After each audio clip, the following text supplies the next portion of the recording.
Bienvenido, bienvenida infinitamente.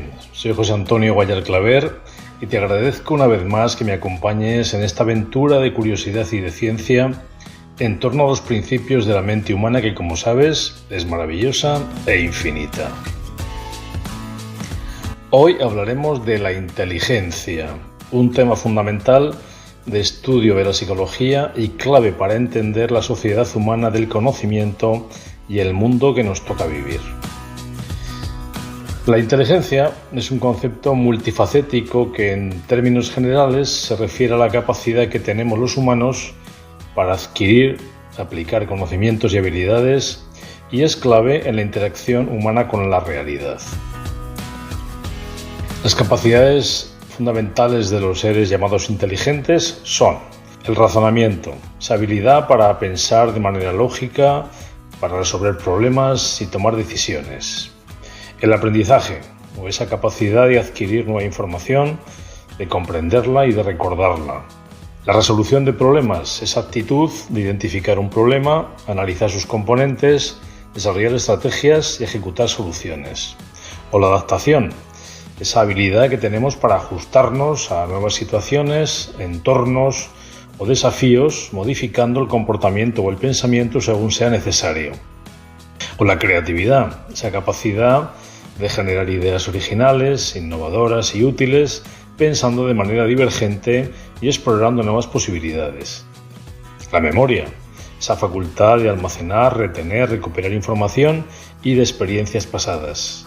Y por supuesto el lenguaje, esa capacidad o habilidad para comprender, producir y usar el lenguaje, ya sea hablado, escrito o gestual, para comunicarse y para expresar nuestras ideas. Es fundamental destacar que la inteligencia no es una cualidad única y monolítica. Diversas teorías han considerado la existencia de múltiples tipos de inteligencia, siendo los autores más sobresalientes los siguientes. Alfred Binet fue pionero en la medición de la inteligencia y junto a su colega Simon desarrolló la primera escala métrica de inteligencia a principios del siglo XX. Su objetivo no era medir una inteligencia innata, sino identificar a los niños que necesitaban apoyo educativo adicional. Y su mayor aportación fue la creación del concepto de edad mental que comparaba el rendimiento de un niño con el rendimiento promedio de niños de diferentes edades. Spearman propuso la teoría bifactorial de la inteligencia, es decir, la existencia de un factor G o inteligencia general que representaba una capacidad mental general subyacente a todas las actividades intelectuales y además reconoció la existencia de factores S o habilidades específicas para tareas concretas como la habilidad verbal o la habilidad numérica. Fue Thurston quien se opuso a la idea del anterior de Spearman y propuso la existencia de 7 actitudes mentales primarias que son relativamente independientes entre sí: la comprensión verbal, la fluidez verbal, la actitud numérica, la actitud espacial, la memoria asociativa, la velocidad perceptual y el razonamiento. Otro autor, Cattell, a mediados del siglo XX, habló de la inteligencia fluida y de la cristalizada que pueden cambiar a lo largo de la vida. Decía que la inteligencia fluida se refiere a la capacidad de razonar, de resolver problemas nuevos, abstractos, complejos, independientemente del conocimiento adquirido, y está más relacionado con las habilidades innatas y la neurofisiología y tiende a disminuir con la edad, mientras que la inteligencia cristalizada representa el conocimiento ya adquirido, la experiencia, el vocabulario y las habilidades culturales. Esta, la cristalizada, aumenta con la edad y con la experiencia. Piaget se centró sobre todo en el desarrollo de la inteligencia a lo largo de la infancia, viéndola como un proceso de adaptación activa al ambiente, y propuso que los niños construyen su comprensión del mundo a través de etapas cualitativamente diferentes con interacción en el entorno. Las etapas que describía son la sensoriomotriz de 0 a 2 años, en la cual aprendemos a través de los sentidos y de la acción. La preoperacional de 2 a 7 años, donde los niños desarrollan el lenguaje y el pensamiento simbólico. La etapa de operaciones concretas de 7 a 11 años, donde impera el pensamiento lógico sobre eventos concretos. La etapa de operaciones formales, que es a partir de los 11 años, donde desarrollamos la capacidad para el pensamiento abstracto y el razonamiento hipotético deductivo.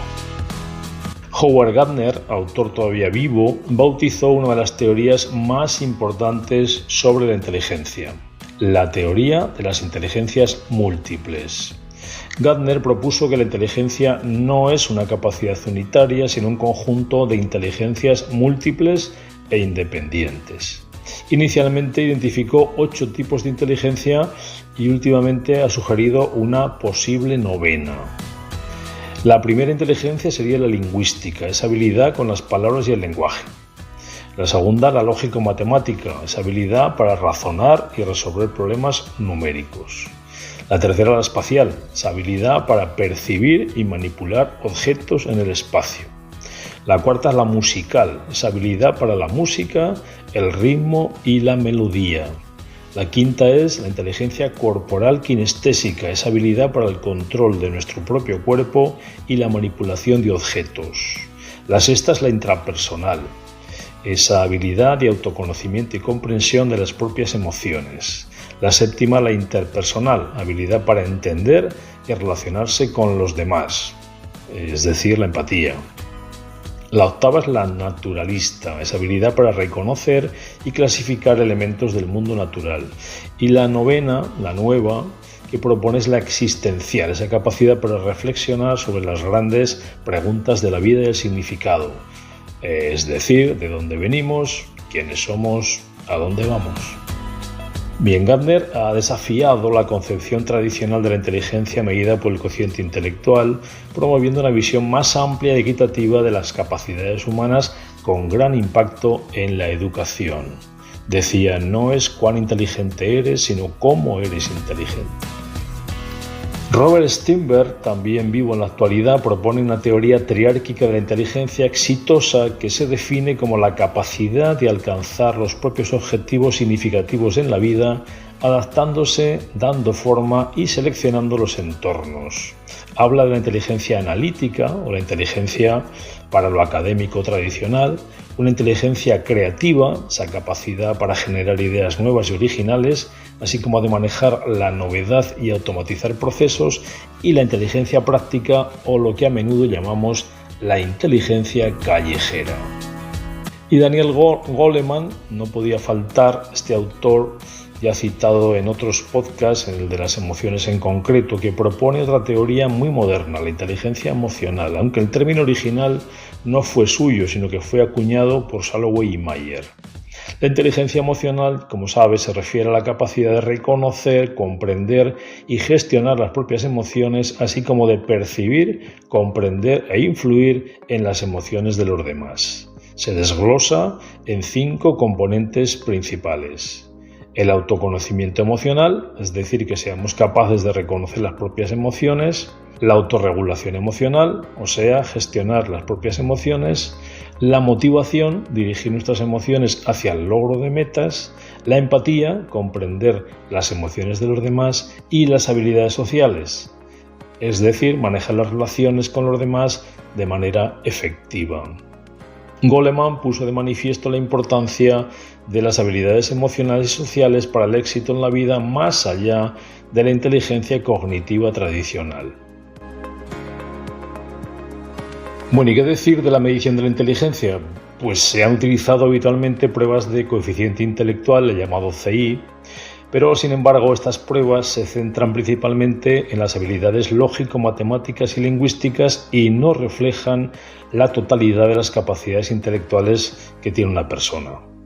La visión moderna de la inteligencia reconoce la importancia de una gama más amplia de habilidades y de contextos, y parece que el cociente intelectual no es suficiente para alcanzar un éxito significativo, pues más bien depende de otros factores como las habilidades para encontrar soluciones prácticas a los problemas del día a día, o la creatividad o la capacidad de gestionar nuestras emociones y las de los demás. En definitiva, los logros extraordinarios obedecen menos al talento que a la oportunidad. Ya decía Albert Einstein que la verdadera señal de inteligencia no es el conocimiento sino la imaginación, o Stephen Hawking que dice que la inteligencia es la habilidad de adaptarse al cambio. Te planteo una pregunta: ¿la inteligencia se hereda o se debe a factores ambientales? ¿Tú qué opinas? Bueno, pues es una famosa polémica la de herencia-ambiente, también conocida como el debate nature versus nurture en inglés. Es una de las discusiones más antiguas y fundamentales en psicología, especialmente en el estudio de la inteligencia, y se centra en la pregunta de cuánto de nuestra inteligencia está determinada por nuestros genes, lo que sería la herencia o nature, y cuánto por nuestro entorno y experiencias, lo que sería el ambiente o el nurture.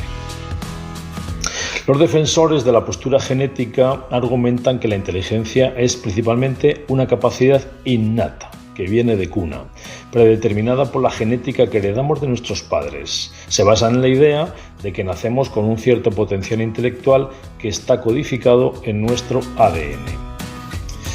Pero si esto fuera así, los gemelos idénticos que comparten el 100% de sus genes tendrían cocientes intelectuales muy similares, incluso creciendo en entornos diferentes. Por otro lado, quienes enfatizan el papel del ambiente sostienen que la inteligencia se moldea y desarrolla principalmente a través de la experiencia, de la educación, de la nutrición, del entorno familiar, de las interacciones sociales y de las oportunidades de aprendizaje. Si la inteligencia fuera puramente ambiental, entonces un entorno enriquecido y estimulante conduciría a un mayor desarrollo intelectual, independientemente de la predisposición genética. Hoy en día, la mayoría de los científicos y psicólogos están de acuerdo en que la polémica no es una cuestión de esto o aquello, sino de esto y aquello, es decir, de herencia y ambiente. La inteligencia es el resultado de una interacción compleja y dinámica entre los factores genéticos que tenemos de cuna en nuestro ADN y los ambientales. Los genes no actúan de forma aislada y el ambiente no influye en la tabula rasa. Los genes pueden influir en cómo las personas responden a su entorno y el entorno puede activar o desactivar ciertos genes. Por ejemplo, un niño con una predisposición genética a una mayor inteligencia podría buscar activamente entornos más estimulantes, como leer más o participar en debates, lo que a su vez potenciaría su desarrollo intelectual. La heredabilidad de la inteligencia o ese porcentaje de la variación de la inteligencia en una población que se atribuye a diferencias genéticas se estima en la actualidad entre un 40 y un 80%, dependiendo de la edad y de la población. Sin embargo, es crucial entender que una heredabilidad del 60% no significa que el 60% de la inteligencia de una persona sea genética y el 40% ambiental, sino que significa que el 60% de las diferencias en la inteligencia entre las personas en una población pueden explicarse por diferencias genéticas. La influencia genética tiende a aumentar con la edad. En la primera infancia, el ambiente compartido, la familia, la escuela, tiene una influencia mucho más significativa, mientras que en la adultez la influencia genética se hace más pronunciada, posiblemente porque los individuos buscamos y creamos entornos que se alinean con nuestras predisposiciones genéticas. En entornos muy empobrecidos o poco estimulantes, la influencia genética puede ser menor, ya que las oportunidades ambientales limitan el pleno desarrollo del potencial genético.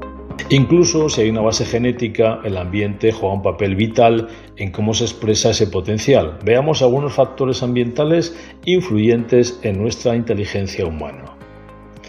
Uno, la nutrición. Una nutrición adecuada en las primeras etapas de la vida sabemos que es clave para el desarrollo cerebral. 2. La estimulación temprana. Que los niños tengan acceso a juguetes, a libros, a conversaciones y experiencias que promuevan la curiosidad y el aprendizaje es fundamental. 3. La educación. Esa calidad de la escuela, la interacción con los maestros y con los compañeros y el acceso a recursos educativos. O el entorno familiar, que decir de que un ambiente familiar que fomente el aprendizaje, la exploración y el apoyo emocional va a favorecer de una manera notoria. Y la salud, porque diversas enfermedades, exposiciones a toxinas o traumas pueden afectar el desarrollo cognitivo. Y todo esto se explica con el llamado efecto Flynn, es decir, que el aumento sostenido en las puntuaciones del cociente intelectual observadas en muchas partes del mundo a lo largo del siglo XX es un claro ejemplo del impacto ambiental, ya que los cambios genéticos a esta escala son demasiado lentos para explicarlos. Y con el fin de desentrañar la interacción herencia-ambiente, los investigadores utilizan principalmente diferentes estudios, uno con gemelos y otro con adopción. El estudio con gemelos comparan la similitud intelectual entre gemelos idénticos, que tienen misma carga genética, y estudios con mellizos, que como sabéis es el 50% de genes son los que comparten. Entonces lo que hacen es criados juntos o criados por separado. Y los estudios con adopción, donde los estudiosos comparan la inteligencia de niños adoptados con la de sus padres biológicos, con los que comparten genes, y sus padres adoptivos, con los que comparten el ambiente. Bueno, todo lo anterior del ser humano es importante, pero ¿y los animales? ¿Son inteligentes? Bueno, algunos a priori más que algunos humanos. Bueno, fuera bromas, la inteligencia animal es un campo fascinante y en constante expansión dentro de la psicología comparada y la etología. Durante mucho tiempo se subestimaron las capacidades cognitivas de los animales, pero la investigación reciente ha revelado una diversidad asombrosa de habilidades.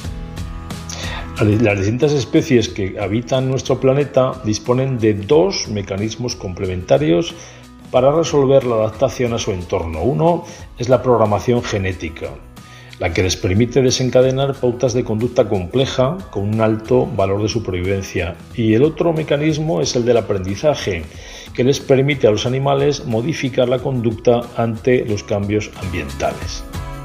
Bien, diferentes estudios con animales arrojan estas conclusiones. Por ejemplo, los chimpancés se sabe que utilizan palos para pescar termitas y saben poner piedras para romper nueces. O los cuervos, que son famosos por fabricar y usar herramientas complejas. Los pulpos, que usan cáscaras de coco como refugio móvil o piedras para bloquear entradas. Los chimpancés, que pueden resolver problemas de forma repentina como apilar cajas para alcanzar un plátano. Los loros, que pueden aprender conceptos abstractos como forma, color e incluso número. Los delfines y las ballenas, que utilizan sistemas de comunicación complejos, como los silbidos o los clics, y muestran capacidad de imitación. Se sabe que las gallinas tienen más de 30 vocalizaciones distintas, y algunas especies incluso pueden repetir palabras y sonidos humanos. ¿O qué decir de las abejas, que realizan la danza del meneo para comunicar la ubicación de fuentes de alimento?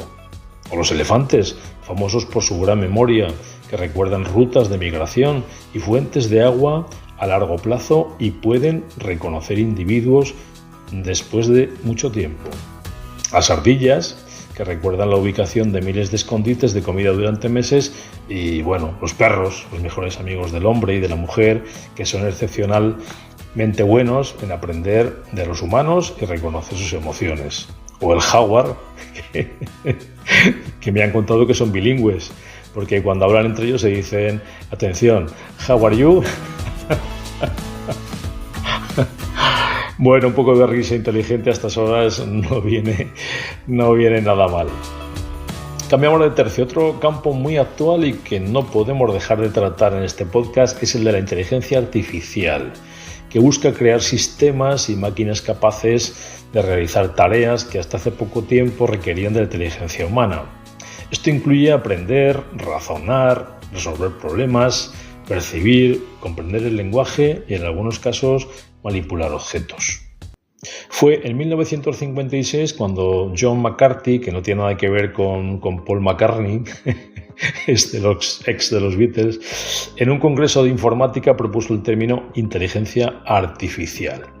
Los sucesivos desarrollos hasta nuestros días han conectado el término con la psicología cognitiva, con la lingüística y la neurofisiología, creando la llamada ciencia cognitiva, que considera la mente como un sistema simbólico. El ser humano y el ordenador, aunque diferentes, comparten la capacidad de procesar y de manipular símbolos abstractos. La inteligencia artificial no es una sola tecnología, sino que es un paraguas que abarca diferentes técnicas, siendo las más conocidas el aprendizaje automático y el aprendizaje profundo, el llamado Machine Learning o el Deep Learning, que permiten a los sistemas aprender de grandes volúmenes de datos sin ser programados explícitamente para cada tarea. Recordemos algunos hitos.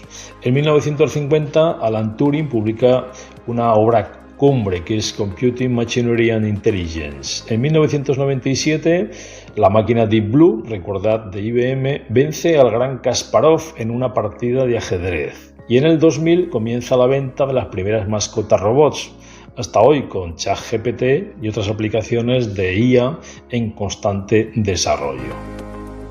Y te lanzo esta pregunta. ¿Cuáles crees que son las ventajas y los peligros de la inteligencia artificial en nuestros días? Bueno, algunas de las virtudes de la inteligencia artificial o de las cuestiones positivas podrían ser las siguientes. La automatización de las tareas repetitivas y tediosas. Sabemos que la inteligencia artificial es excelente para realizar trabajos monótonos y de alto volumen con gran precisión, y esto libera a los humanos para tareas más creativas, estratégicas y que requieren empatía o juicio complejo. Por ejemplo, las máquinas saben fabricar procesos de datos, atención al cliente. La reducción del error humano es otro elemento positivo. Al eliminar la fatiga, el aburrimiento y las limitaciones cognitivas humanas, los sistemas de inteligencia artificial pueden operar con un nivel de precisión mucho mayor en determinadas tareas. Por ejemplo, un diagnóstico médico por imagen o un control de calidad en una línea de producción, incluso un cálculo financiero. Otro aspecto importante es el análisis de grandes volúmenes de datos, la llamada Big Data. La inteligencia artificial puede procesar y analizar cantidades masivas de información a una velocidad inalcanzable para nosotros los humanos, identificando patrones, tendencias y correlaciones que de otra manera pasarían desapercibidas. Por ejemplo, pueden predecir mercados, pueden detectar fraudes o pueden personalizar recomendaciones, véase Netflix o Amazon. También la toma de decisiones es más rápida e informada. Al procesar datos en tiempo real y aplicar algoritmos complejos, la inteligencia artificial puede ofrecer recomendaciones que agilizan la toma de decisiones, mejorando la eficiencia y la efectividad. Por ejemplo, rutas de entrega optimizadas de paquetes, gestiones de inventario o detección de amenazas de ciberseguridad. Otro aspecto positivo sería la disponibilidad 24/7. A diferencia de los humanos, las máquinas pueden trabajar sin descanso, lo que es crucial en servicios que requieren atención continuada. Por ejemplo, atención al cliente automatizada, monitoreo de sistemas críticos y otros. O la personalización y experiencia del usuario mejorada.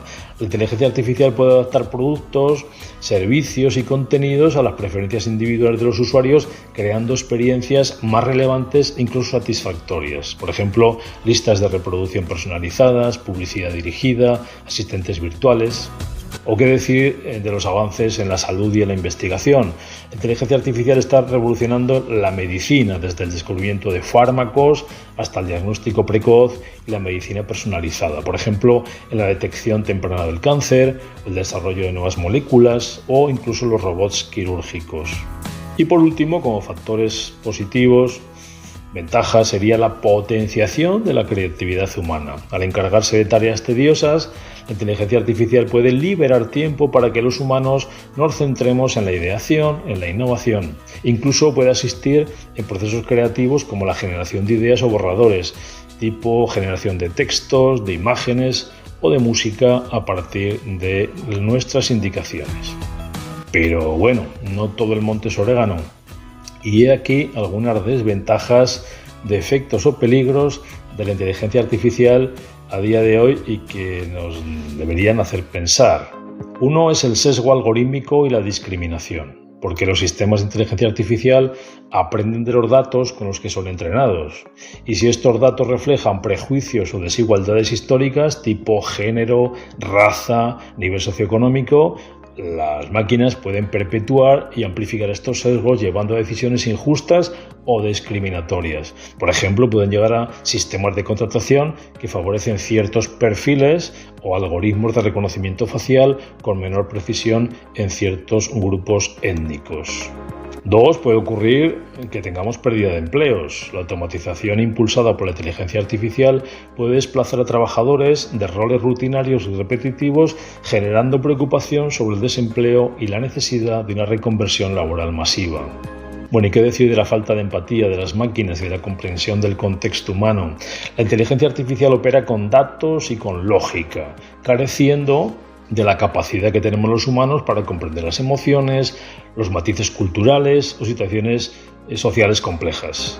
No tienen conciencia ni sentimientos las máquinas. Por ejemplo, los chatbots que no manejan bien situaciones de crisis emocionales han quedado patentes y tampoco comprenden nuestros sarcasmos o la ironía.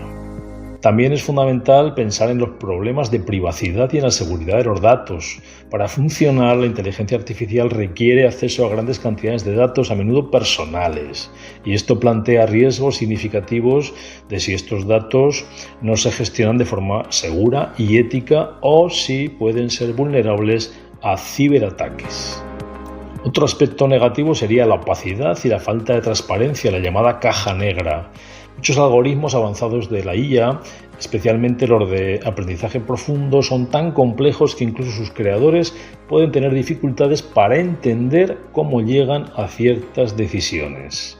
Esto dificulta la auditoría, la depuración y sobre todo la atribución de responsabilidades. Y bueno, es evidente la dependencia tecnológica y los fallos críticos, la creciente dependencia que tenemos ya de la inteligencia artificial en sistemas vitales, infraestructuras, defensa, salud, significa que un fallo en estos sistemas podría tener consecuencias catastróficas.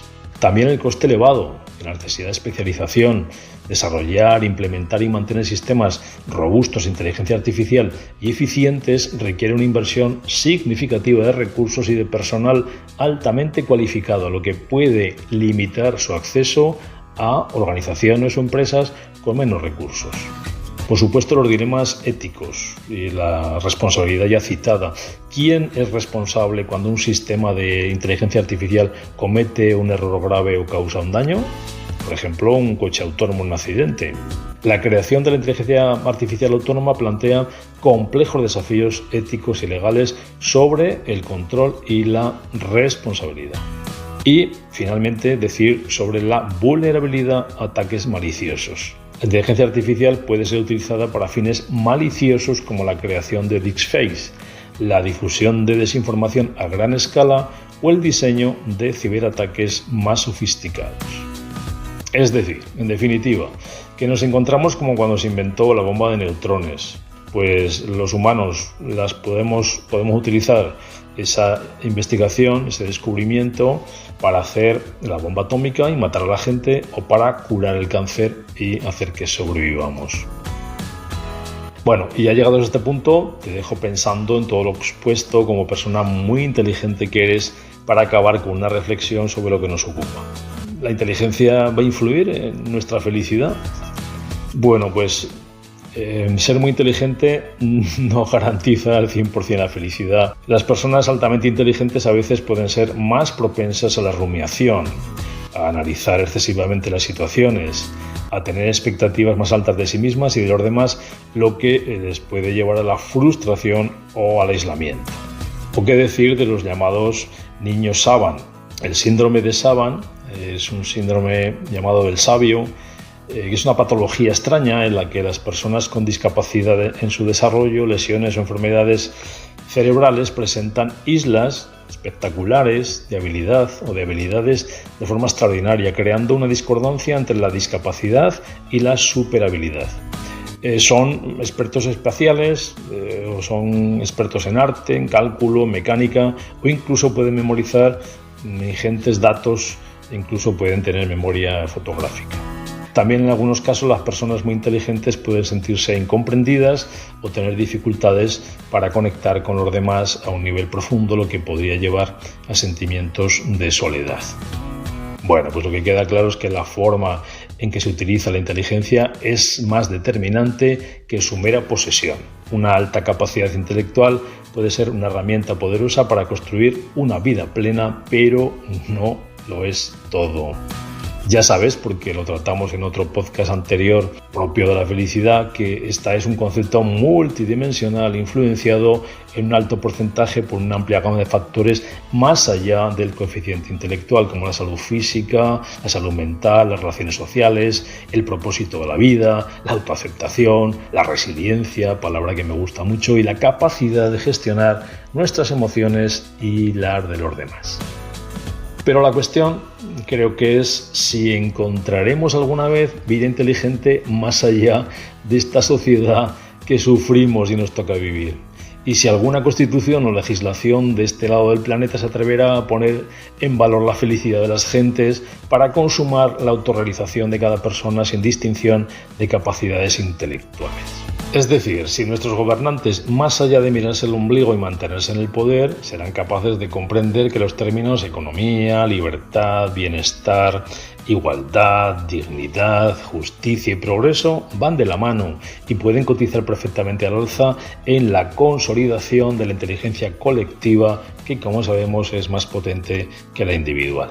En última instancia, el futuro de la inteligencia no se define por lo que medimos hoy, sino por cómo cultivamos y valoramos cada forma de habilidad humana. Al abrazar la imperfección y la diversidad, la inteligencia se convierte en una herramienta para el crecimiento personal y social, impulsando la innovación y forjando un futuro más brillante y dichoso, que es lo que yo te deseo por seguir ahí, en esta aventura de curiosidad y de ciencia en torno a los principios de la mente humana que, como sabes, es maravillosa e infinita. Llegados a este punto y acabada la segunda temporada de estos podcasts, toca, para sortear estas temperaturas, pues coger la toallita, el pareo, el bañador y irnos a la playa o a la piscina, o qué decir, de coger una mochila, unas buenas zapatillas y venga, a caminar al monte. O donde tú elijas, que eres un ser humano especial y muy inteligente, como así me consta. Espero que disfrutes a tope de este verano. Nos vemos a la vuelta con un montón de temas de interés. Cuídate mucho, recibe un cordial y afectuoso abrazo. Hasta siempre.